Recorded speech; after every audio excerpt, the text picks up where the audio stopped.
তো আজকে আপনাদেরকে একটা ছোট ব্লগ আমি শেয়ার করলাম। আমার মেয়েকে স্কুল থেকে আমি আনতে যাচ্ছি, সেটাই আপনাদের কাছে আমি শেয়ার করব যে আমার মেয়েকে স্কুল থেকে মানে কোথায় স্কুলে পড়ে, তো সেটা আপনাদেরকে আমি দেখাবো। আমার মেয়ে হলিক্রস স্কুলে পড়ে বারুইপুরে, তো ওকে আমি আনতে যাচ্ছি। আর ভীষণ রোদ, ভীষণ, সেটা কি বলবো, প্রচণ্ড রোদ। ছাতাও নিয়েছি প্লাস মাথায় ওড়নাও দিয়েছি।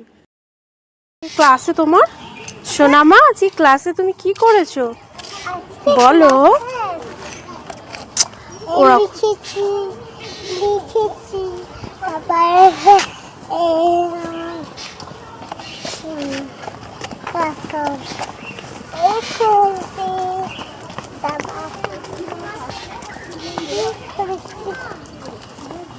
আর